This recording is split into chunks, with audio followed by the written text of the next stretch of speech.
This is Self-Made, a Saya podcast. Welcome to Self-Made Episode 2, a Saya podcast. And today we are going to be schooling Jeff. We have a number of amazing guests coming from all around the world. Philippines, Malaysia, US. And I just want to introduce them first, right? First up, we have Vix Chandra, a musician, writer, and a founding member of one of Malaysia's most notable hip-hop crews in the 2000s. So you have to do a sample of that in a bit. Currently executive creative director for Naga DDB in Malaysia, a Cannes Lion winner and a TEDxKL alum. Vic spent a good portion of the last decade in Austria and Switzerland as a global creative director at ON, global social media manager for music and culture at Red Bull Media House, and creative strategist at Austria's largest digital agency, Loop. Welcome. Thank you for having me. Appreciate it. And an old friend, a beloved old friend right next to me. We have Bea Camacho, the regional director for IDEO in Southeast Asia. You've spent 11 years with IDEO working in the US, China, and now you're based here. Yay, we're neighbors again. Using a human-centered approach to drive innovation for clients. But Bea also creates video art, is world-renowned with your performance art and installations. Her work has been exhibited internationally in galleries and museums, including Tate Modern and the Institute of Contemporary Art in Boston. Awesome. And finally, last but not least, we have the Jeff Staple, a creative visionary whose work encompasses graphic design, fashion, and footwear design, as well as brand marketing. He is the founder of Staple Pigeon, Staple Verse, and Reed Art Department, where he has worked on countless creative projects for clients ranging from startup brands to Fortune 100 companies. So we're super lucky and very, very happy to have you guests here. And honored to be here. Yeah, and we're also super, super happy that Saya is partnering with you and representing RAD in the region. Excited for that, yeah. Okay. That's a lot. That's a lot. But tell us a bit about RAD, Jeff, and then first, I'm really happy to be here in Singapore. Been learning a lot, and you know, as Quark mentioned, we are seeking to aggressively expand in the region. But being that I've been doing this for the better part of 2 decades, nearly 3 decades now, I never want to enter into a space without really knowing authentically what that space needs. And I say space because that space could be a room at a nightclub, or it could be an entire region in the world, right? I never want to enter and just be like, hey, I'm here, let's do business, So like the educational process is really key for me. And I think that's how you're able to then translate ideas, new ideas that are accepted authentically. And then that's how you one of the ways you stay relevant, right? Is like, you're not just shoving things down people's throats. So this session is really, it's sort of dubbed schooling me. Oftentimes I'm asked to go to a country, do a talk, but I want to learn from you guys because you guys have been in the region now and really understanding the nuanced differences between, and it's great that both of you also have worked outside of this region. So you have the context of like, well, in San Francisco, it's like this, in Europe, it's like this, but here, it's like this. That's really like the nitty gritty of what I want to get to understanding, and also learn more about your careers as well. But I think all of that will be sort of the basis of the convo today. That's what I'm excited about. Before we ask them, do you have any first impressions of what the Singapore? Actually, you've been all around, right? You've been to the Philippines also before. Yeah. So any sort of first impressions? Yeah, I've been in the region a lot of many, many times. This is maybe like my 20th trip to Singapore.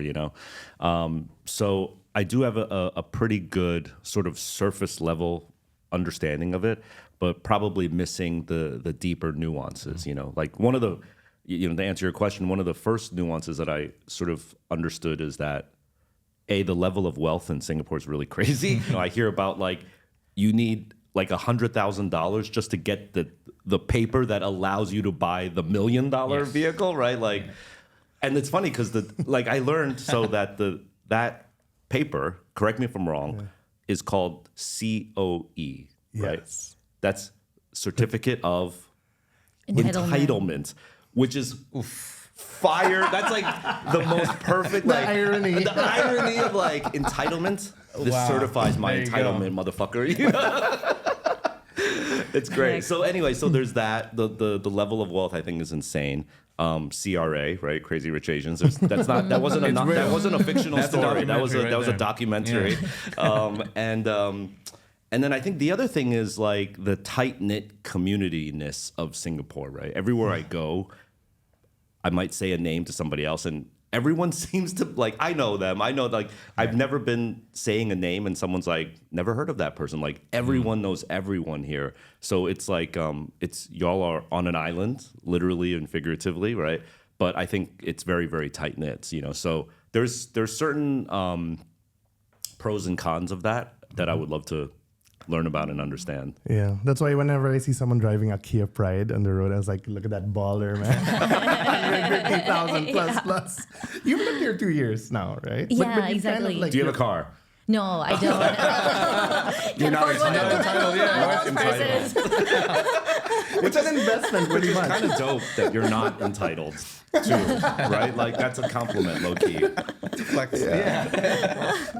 Can I learn a little bit more about you yourself? Like, Yeah, I want to sure. know where you were born, where you went Okay. to school, like all of that. Yeah, sure. So I was Oh born yeah, in- you deleted the Harvard part, by the way. Harvard graduate and a Harvard post. Wait, no, she gets the entitlement. Okay. Harvard grad. So I was born in the Philippines. Oh.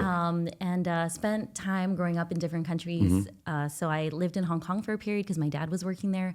I lived in the UK for a period. I went to boarding school there, and then I went to college in the US. Yeah, I went to Harvard, studied art, and went back to the Philippines. Worked in management consulting. I was a business analyst for McKinsey. Okay. And then went back, missed working in the creative industry, so went back to the US to study architecture. Study architecture from the ground up. Wow. And then Where was that? So that was also at Harvard. Okay. And then started working at IDEO after grad school. Okay. Yeah. Out of Boston, right? Exactly, out of Boston. Cool. Yeah. Wow.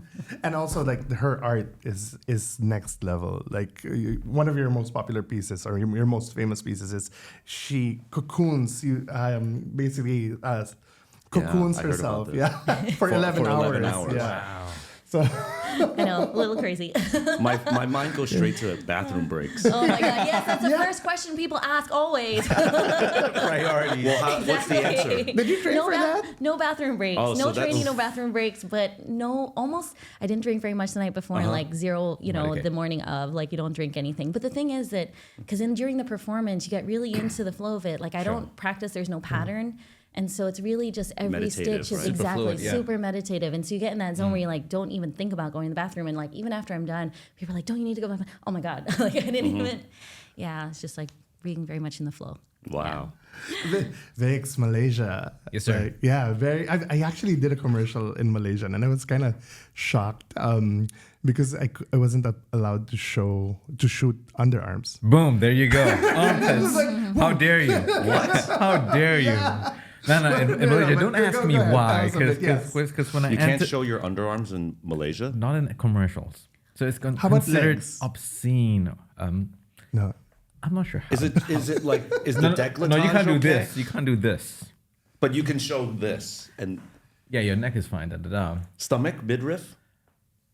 Also questionable. No, questionable. Wow. It's questionable. Holy cow, that's wild. Because Islam is still very much, I guess, the state religion. Yes. Wow. As a creative, you got to just make sure all that tick boxes accounted for. Let me give you the American comp of that. There you go. Right. Bring The it. American comp of that is, when we do a campaign, they're like, no guns, drugs, and sex shown. Right. That's like the usual.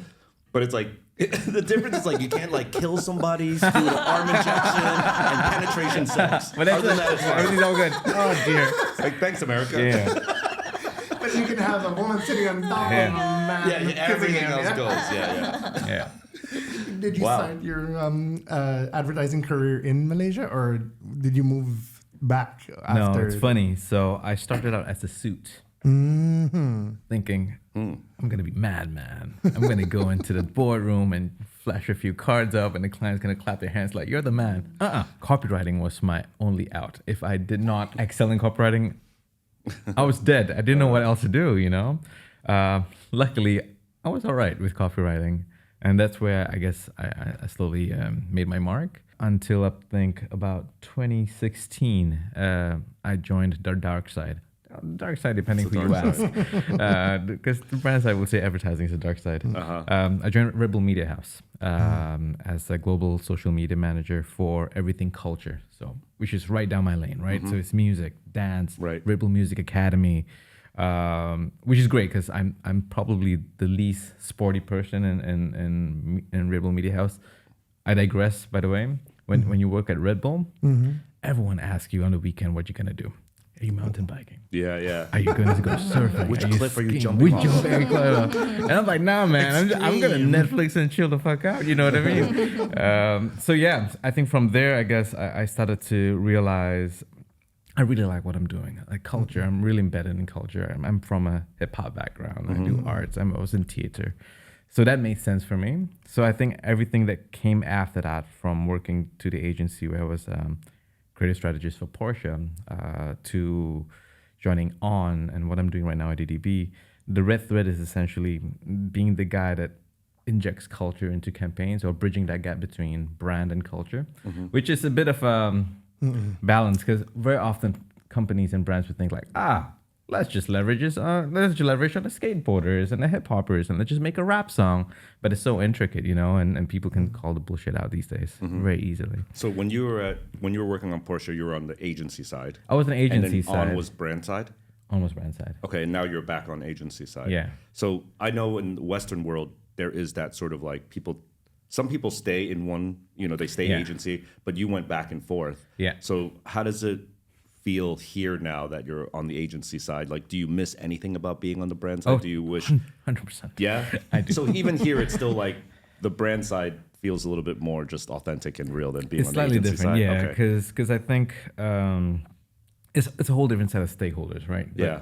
On the brand side, I think everyone's on the same team. True. Whereby I think when you're on the agency side, there's a lot of convincing and there's a lot of like, they look at you like, you're just trying to sell this to make $2 million off me. You know what I mean? So there's a lot of convincing. There's a lot of, I guess, comms and details that sometimes get left out from between the brand and agency as well. So sometimes there are secrets or there are things that they can't reveal to you because it's part of a 10-year plan, 15-year plan. And I can tell you what it is. You know what I mean? Bea, you might be able to reference a little bit of this too, but like, I'd like to think that RAD and vis-a-vis Staple, while we do agency type work, we also come in as a brand of our own. And I think IDEO has definitely that gravitas as well, right? So it's not just like we're a bunch of people and we're just going to do what you say for billable hours. Like we come in with a perspective and you've likely, like, I don't think IDEO does a lot of like cold pitching and like RFP work, right? It's people call IDEO because they want to mess with IDEO and people call RAD in the same way.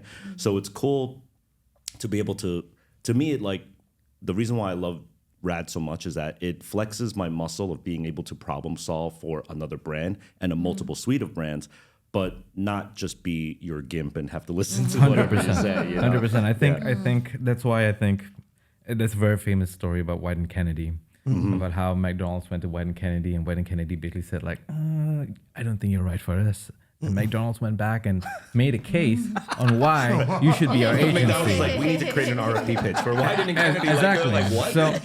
So the takeoff from that is really, people come to you for a specific reason. And I think when you go for pitches, sometimes it becomes a business and number and Excel sheet type of game. Yeah. Whereby if you have agencies where people come to you with a very specific idea of who you are and what you can give, that's amazing. I think that's the ideal world. I think that's also the difference when brands come to artists or collectives versus brand coming to agencies. Because there seems to be a divide of the level of respect. I think when I work with an artist, I respect your artistic integrity. This is who you are, Agency, sometimes you'll falter to the area whereby like, just do what I say. Just do what I say. Larger CTA, bigger headline, just, you know what I mean? Do you have that feeling when you work with a potential new client when you go in? Are Are you good enough for us? Admit it. Oh my god. Do your research, you do some readings of the. Well, I don't know. So for us, it's not so much about like the company or the brand. It's actually about the individual that we're working with, like the actual, person. The person. Who is literally hiring us.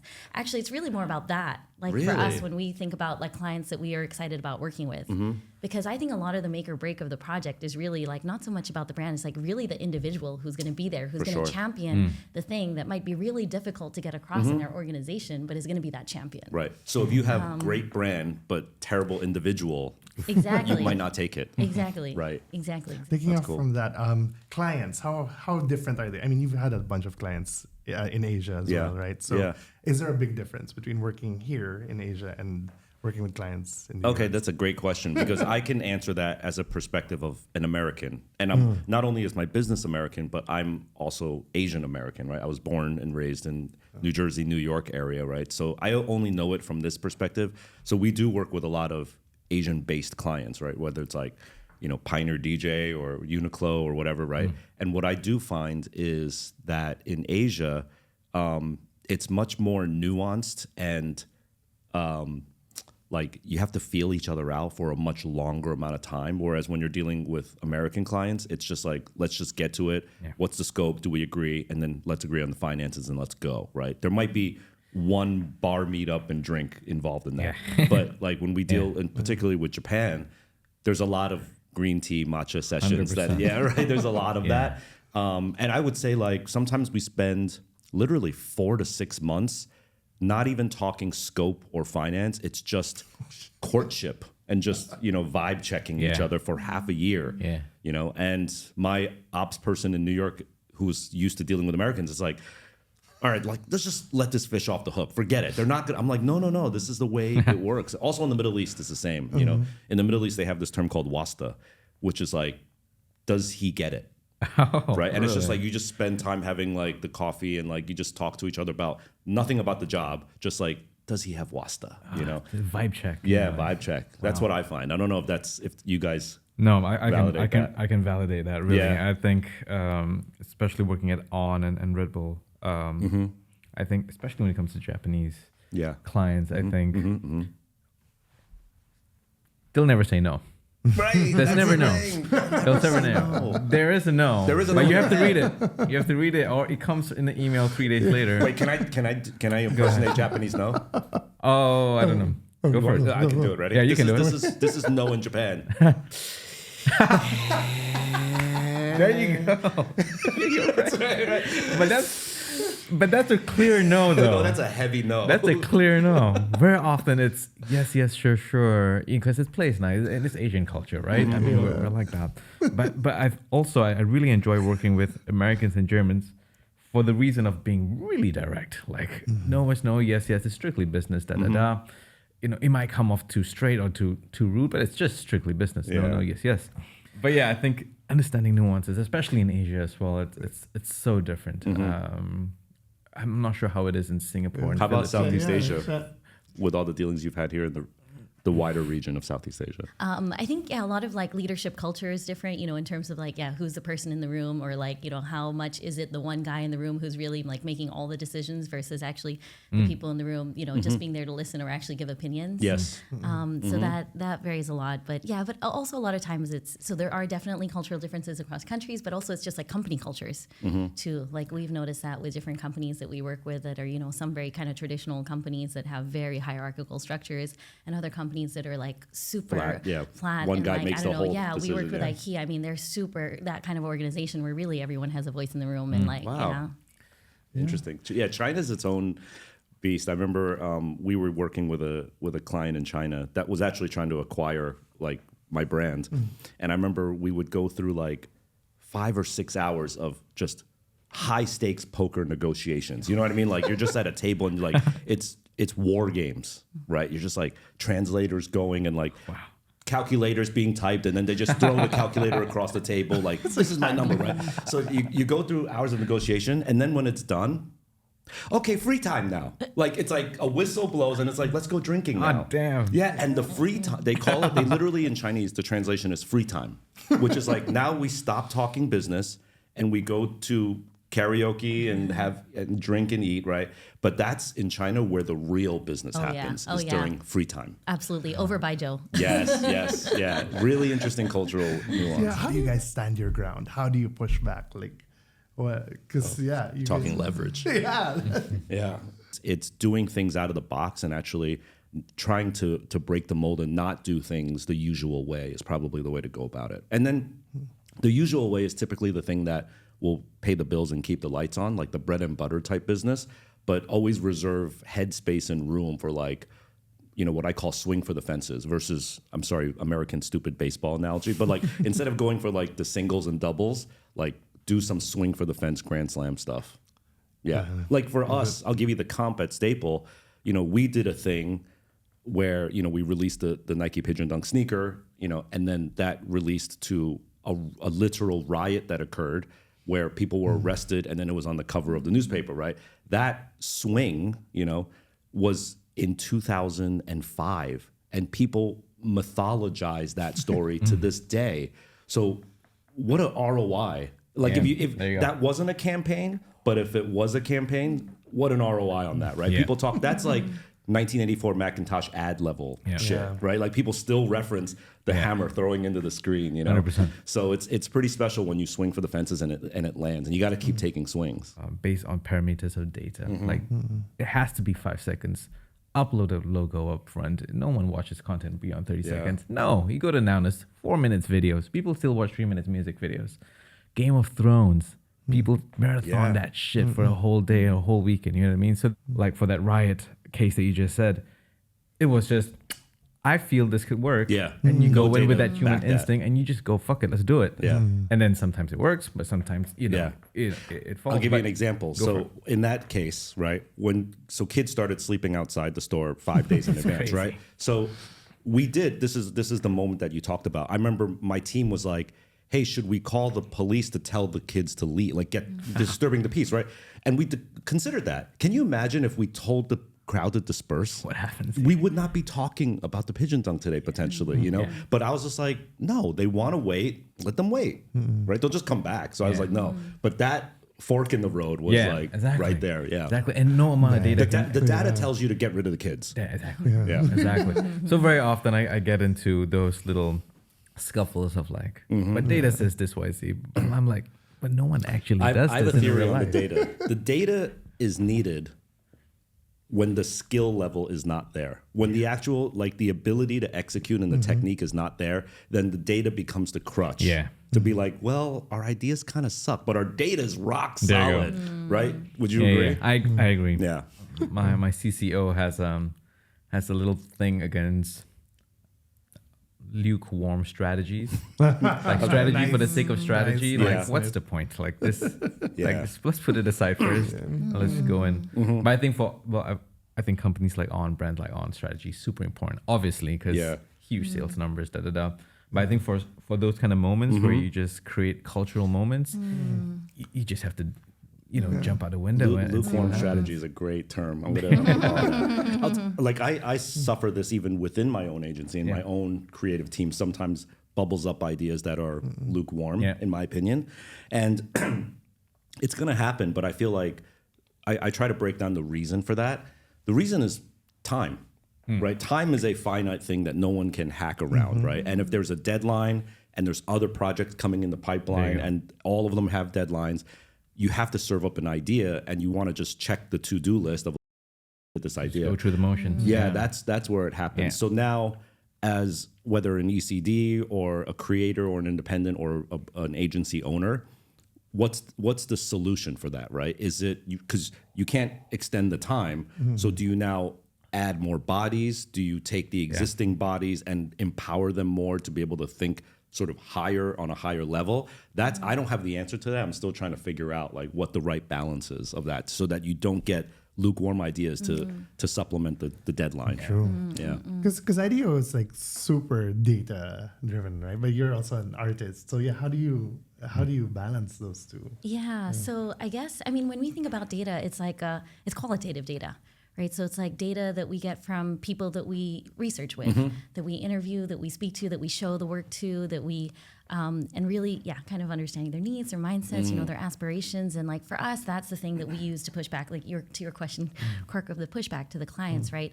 Is like actually sometimes it's less about our design vision as a creative, but it's actually this is what we heard and this is what people are looking for and this is what resonates with them. So that's the thing that we take back to the client, and that's why we it should be designed this way. Can I ask you a devil's advocate question? Yeah, sure. Go for it. Go for it. I love that thinking as well, right? Yeah. Have you now in this day and age, because of the analytics gods, right? Have you now presented like we've interviewed 70 people, they've told us this, but then they go like, but the meta analytics tell us this. Yeah. How do you refute that? Absolutely. So actually, when we look at I guess the qualitative data that we use for our work is not so much like validating data, but it's inspirational data. So it's like it's something to inspire a new idea. Got it. So we speak to like relatively very, very few people. So on projects, we might speak to like just 10, 12 people. So it's not like the thousands, hundreds, like quantitative surveys, like market research. It's not a survey. And it's not to say that this is like what everyone wants, but it's to say that we spoke to a few really interesting people that have these really interesting behaviors. And based on what we've seen, this could be something that could be a really interesting opportunity, because typically those really extreme people have something that actually people in the mainstream need. It's just not as visible or it's not as articulated. Got it. And so it's more so to create like maybe a guiding North Star versus like change the campaign to this. Exactly. Right. Exactly. That's cool. Exactly. That's awesome. Yeah. So, last night we were talking about basically if you were to move here, would it be Singapore? Would it be Tokyo? And Personal I think, question. right? But I want to talk about location. I think location. It has such a big impact on creative people, right? And your creative output. So you've Austria and Switzerland, Boston and Shanghai and the Philippines. Can you talk about basically the places you've lived in and how they've shaped? I'd love to hear from you guys. Oof. I mean, that's like you've really sampled around. I've really sampled. I was in you've got Singapore a for a chock minute full too. passport. So in terms of creative output, or or creative output, work, and then maybe a little bit of personal pros and cons. I think too. when it comes to work, I think the Europeans, or at least within the DACH region, they've got the work-life balance thing figured out. Simply because if you go OT, they are by law comply. I mean, they have to pay you. Asia, nah. Asia, you go back at 6, someone across the office like, where are you going? Tea? Like, no, I'm going home. You know what I mean? So the culture is very different. But also, I think in Malaysia, I can speak for Malaysia at least, we're in we've been in this state of basically thinking, it's not even thinking, it's actually reality, whereby if you don't deliver or you don't band your backwards sometimes, the client will basically imply there's another 5 agencies waiting to take your place. So it's that culture. So it becomes a really dog-eat-dog world. It's super competitive and it's super fast. It's a race to the bottom then. It's a race to the bottom, but also it becomes, in a way, then it becomes really competitive for the creatives as well. Because I think then the output becomes, this is quite in contrary to what I just said. It becomes pretty sharp. Okay, so it harnesses sharper creative work. But also because I think in Asia, that makes sense. The media landscape is so saturated, right? So you have to fight for attention. So I think that also informs the type of creative that comes out of Thailand, out of Japan, out of KL. It's louder or it's extremely soft just to create contrast. Whereby in Germany or in Austria, they're quite muted.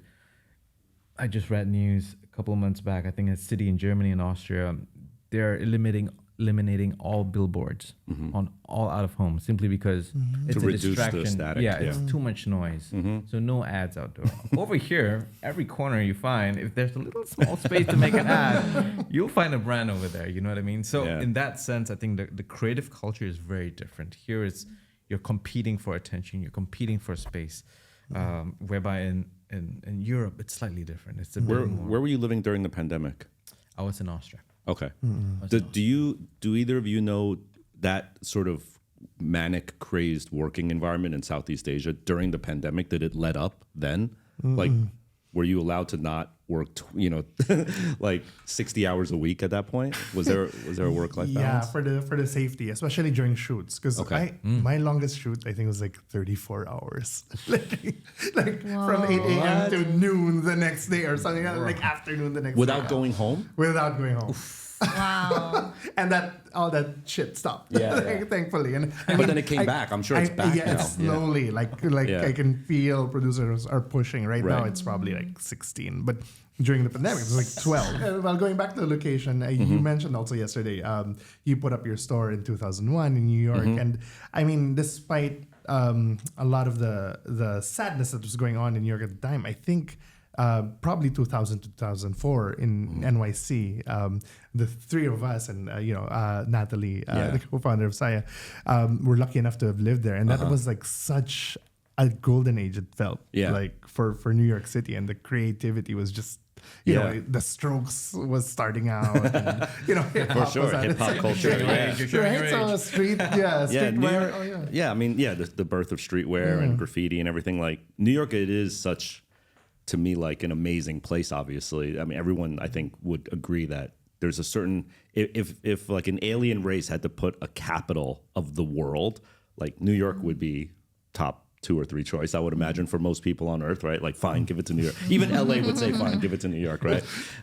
So I love that, I had the blessing of being able to be brought up in the city in that sort of golden era time of like the mid 80s to like the early 2000s. And I still use that as a muse. But I do also realize, I mentioned this in the talk yesterday too, about the melting potness of not only New York, but what a melting pot of Singapore looks like.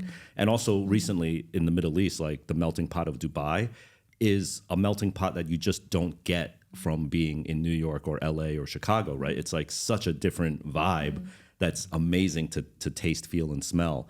And so the way I see it is I want New York. I'm going to give a real estate analogy here. New York serves as my model home. That's like what the brand Staple Reed Art Department should look and feel like. But when we open our branch in Singapore or Shanghai or Tokyo, I don't want like direct importation of culture. I want a remix. I want like the blending of it, So that's why it requires me to understand what goes on within the region. Complete assimilation's no good. Complete importation and just like replication of what you're doing at home is also no good. It's really the blending that I try to achieve. Yeah, awesome. Are you a New Yorker first, American second, or?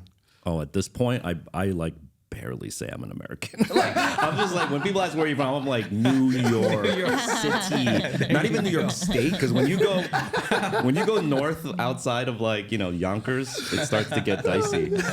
No, New York. I mean, like America is in a very, very strange place. A lot of the reasons that we stated earlier, but like politically and safety wise.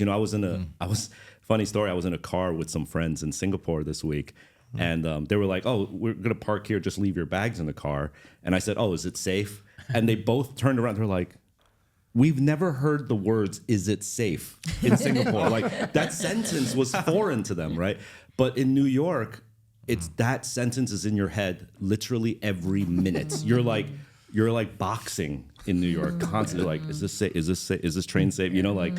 You sit down outside at a cafe, and like when you go to the bathroom, you're packing everything up, and you're going to the bathroom with it, and hope you don't lose your seat, right? People hear like passport, cash, wallet, laptop. I'll just walk away with it. Yeah, there's a thing called chop, right, where you reserve your table in the hawkers, and like people leave their cell phones. And when I first came here, I was That's like, how they hold "What their are seat. you They just doing?" put their cell phone. Yeah, like mine. And then the answer's like, "Don't worry, lad, Singapore."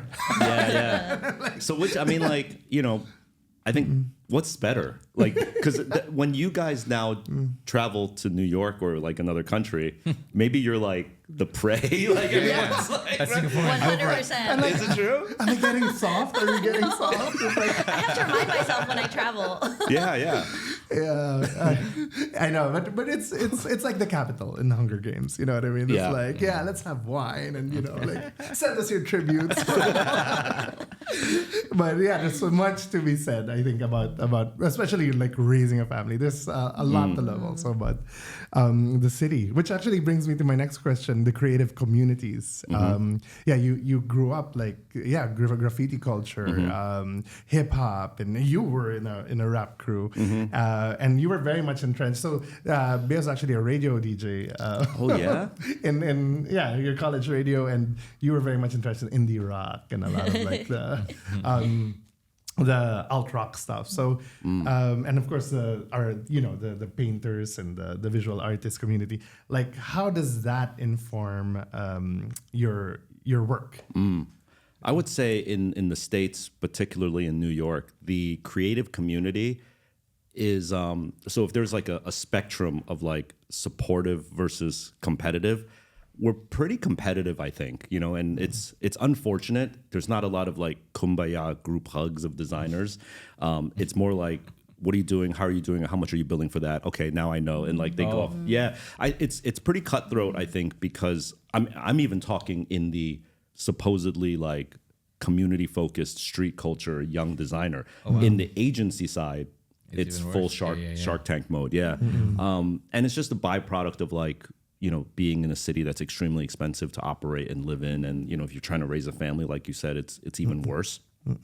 But I also know Singapore is quite expensive to live and breathe. And so I wonder if that competitive sort of Shark Tank-ism is also the same here, or do you find the creative community is quite embracing with each other? Well, yeah. So I guess for Singapore, it's a little bit newer for me than like the Philippine creative community that Quark, you were just talking about with like the art and music, and I think there it was like really everyone across like so many disciplines was like friends, right? You would all hang out. It was like the artists would hang out with the musicians, would hang out with the writers, and everyone would hang out together. And I thought that was amazing because then you have like so much exchange and like people would collaborate on like different projects. I think here I think still like plugging into like the communities here, but like I think I don't know about competitiveness, about like I think I guess there is some, I'm sure I guess, and what I've seen, I think what I love about the creative community here, I think particularly to the art community, is like it's very regional. Like there's so much exchange. Like you see galleries here that are, galleries from Tokyo, galleries from Indonesia, and like there's so much exchange. Like I felt more so even than when I was in the Philippines. I felt like it was an incredible creative community, but also very local. Yeah. And I think here, what's so nice is like it's very regional. So I love that about the creative community here. Yeah. What have you found? I think in Malaysia and Singapore as well, I think once upon a time, you're either underground art purist. This is what I do when it comes to music, when it comes to arts. And then there's the sellouts. For the agency. We should talk about what sellout means. But I think the new generation, however, has managed to bridge that really nicely, because I don't think they know care anymore. but there's a certain level of integrity at this point, because back then, if you were from the underground or you were this type of artist and suddenly you're with the agency side, you got a certain dirty look, like, psh, you know what I mean? But nowadays, I think I've met and I've spoken to a fair amount of new creatives that have a certain level of integrity. So they would say, I would work on this, but not on that, because I'm also an artist. But I still have a bit of space and room to do XYZ for brand, and I think that's really nice. But also, I think there is, at least in Malaysia, I think following the footsteps of Vietnam and Singapore and Manila and Indonesia, we're slightly late to the game. There is a new wave of Malaysiana that's happening, where we're embracing a culture. I think easily 20 years ago, it was always look West. Wearing a traditional costume is like, you know what I mean? Like, you get to dress like the West. But by now, I think it's a bit more look to the East, embrace who we are. Yeah. The downfall of that is, however, things have inflated. The batik is now 5 times the price. Traditional cakes and kueh muis are like artisanal now. And it's like, 10 times the price. The gentrification of your there culture. You go. But it's done by at least our own people. Right. So it's not a systemic government facade thing, whereby it's actually from the people. Right. But yeah. This is happening in China too, where they're now rejecting, like young Chinese are rejecting the big traditional global brands. They want created from within, which is oftentimes 10 times cheaper, 10 times faster, but the quality is just as good because the competitive global brands are making it in China anyway, probably at the same factory, right? Yeah. So it's really interesting, and I go back to what I was saying about like being an American, like being able to, or even a New Yorker for that matter, like being able to hang your hat on the fact that I'm from New York, so I'm cool. That card is getting less and less desirable now. We're like, I don't care if you're from New York. Recently a lot of American streetwear brands, like really heavy hitters, opened in Seoul, Korea. And to like lukewarm reception, at best lukewarm. Yeah, they're just like, no, Korea, like we got our own shit on lock. Like we don't need y'all to come in here, you know? So that's another reason why I think it's really important for me to set roots down in Asia. You know, I think I have enough of a reputation that like it won't look like I'm sort of like coming in and culture vulturing, you know, that region. But it's time to start sowing seeds in the area so that like, you know, I can't just walk around saying I'm a New Yorker for the rest of my life. That's so true. Yeah. To riff off what you just said, but also in regards to, I think, the resurgence of China, it's a really strange story because I'm from Penang. I'm half Chinese. I speak Hokkien. That's where in North Malaysia, that's the language we speak when it comes to Chinese dialects. And I found out that the youth refuse to speak Hokkien and they only speak Mandarin. If you speak to them in Hokkien, which is their mother tongue, they speak to you in Mandarin back. And I was like, why? So apparently the Mandarin speaking community, at least in Malaysia, have looked at China being basically the new US. Yeah. And they say like, so they basically, for them, the big dream, the big American dream now is the big China dream. I get to Shanghai. That's wild. I make my name in Shanghai. Because the money is there. Yeah. It's cool as fuck. You know what I mean? It's a new wave. Yeah. But it's a bit sad because then again, all the really nice dialects, the Hakka and the Fujian and all that is slowly disappearing. You know what I mean? But Wow. And in my lifetime, like when I was young, it was, you know, in my Chinese household in New Jersey, whenever I had friends come over, I would be like, okay, nobody speak Chinese. Hide the Buddha. Get rid of that incense. No China. Like we pretend we eat hot dogs and pizza, right? Because you want it to be like the American dream. Straight up. Fresh And in the it's book. funny that just in one cycle, one generation, it's like, no, the American dream, like, no, that's like the Chinese dream, like you said. Yeah. Guys, time's fun when you're having flies. We have 8 minutes left, actually. So one more question. I'm actually kind of proud that we got through this without talking about AI. I did have some AI questions, but I'm like, let's see if we can get through this without talking about AI. But I think one thing I've noticed about you three is that your roots are really not in like, oh, I'm going to study how to be an advertising exec or an art director and enter the advertising world, right? Like you all came from, you know, graffiti and clothing design and visual art and rap music, etc.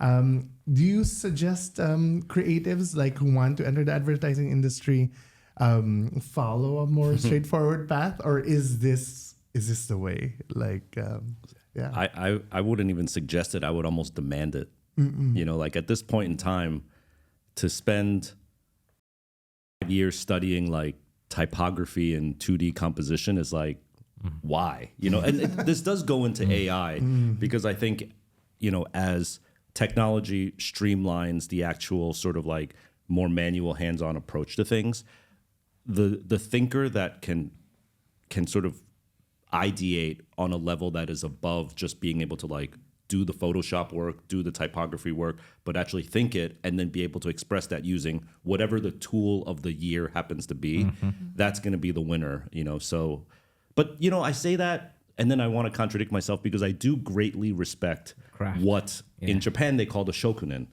which is like, in order to make a sword, you still have to just hammer steel perfectly for years, right? And there's certain things that, you know, like to make this beautiful cup, like it's going to be a while before AI can make a beautiful mug. And there's nothing wrong with also harnessing that craft and that dedication to one thing. That's a beautiful thing also. So choose your own adventure, I guess. Do you agree? Yeah, absolutely. Definitely. Yeah. I mean, I love the idea of basically encouraging people to explore actually different things and not necessarily needing to like kind of pursue just like one track. Yeah. Because even if you do end up on any particular track, it's all of those different experiences that will give you a much richer perspective on that track that you end up in. Absolutely. So yeah, for sure. Yeah. I would say get into the industry, I think. But I think it's important to get into an industry where you have a mentor and you know what you're getting into. Just don't do flyers for the next 3 years for a telco company where it's just big headlines and CTAs, you know what I mean? Then you'll have a false idea of what advertising is and you leave. However, I would flag ad schools though, because Flag what? Say that. ad schools, advertising schools. Like, okay. unless it's craft, like you're going in for a very specific craft, theories, I think to what Bea said, coming with life experiences does more and contributes more to ideas and thinkers than necessarily everyone reading from the same textbooks. Ogilvy in advertising, we all know that one. And then, you're coming in with a very dated idea of what advertising is, like I did, madman going in with the suit. It's not real and it's not realistic. Awesome. Thank you. Before we go, you guys have the most amazing taste. This table here is DJs and rappers and conceptual artists, etc. I just want to know, like, what have you seen, read, or heard that's really excited you recently? 2 things. The return of Elliot Hill for Nike. I'm really keen to see what he brings to the table because high expectations, obviously huge legacy work. Let's see what he brings. And also to your point just now about saying just go to work, he started as an intern. There you go. And now he's the that's CEO. Nuts. But it didn't matter because he just loved Nike and brand, footwear so much. Yeah. He's living the dream. Yeah. So let's see. I'm pretty sure the IDEOs of the world they have the ears perched a little bit and like what's going to happen. But second thing, coming back to hip hop, I don't think the Drake and Kendrick beef is over. I think Maybe the Super Bowl. I think now. Super Bowl is coming in. The 100 gigs Drake thing. I think it's a long-term rollout. It's gonna have a big reveal at the end. You don't think Drake's given up? I think I don't know, but he's crying. just to clear the air, I'm a J. Cole guy. But let's see. But that's mine. So mine, something I saw recently that I really loved was actually conceptual art piece. There's this incredible artist here named Heeman Chong, Singaporean, and he actually has a show right now. He's showing his work at the Serpentine Pavilion in London, and he's opening a show next year, a solo show at the Singapore Art Museum here. But incredible artist, and he did a piece earlier this year at the Singapore Tyler Print Institute, and it was a piece titled Memories, and it is a 500-word short story that he wrote that is never going to be published online or in print, but it exists as a performance. So essentially the project is that there is somebody who volunteers to memorize that 500-word short story and is trained to, basically by a personal trainer to memorize the piece.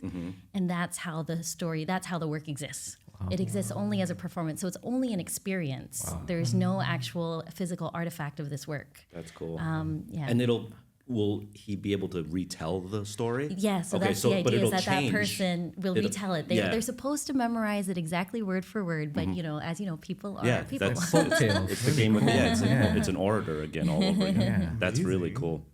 How did you do? Okay, fine. I will say AI.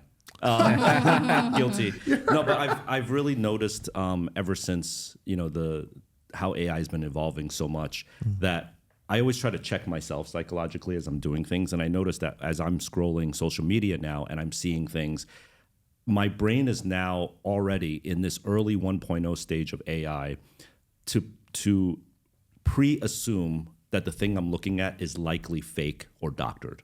And I'm noticing that I'm sort of muting things now. Like instead of say maybe a month ago I'd be looking at things and I'd be like, is that real or is that AI? Now I'm like, probably fake, probably fake, probably fake, probably fake. Okay, we're at literally the nebulous of AI, right? 1 year from now, 5 years from now, I think we are going to be thinking literally everything we're seeing that's not in real life is fake or doctored, right? That's going to be the first assumption.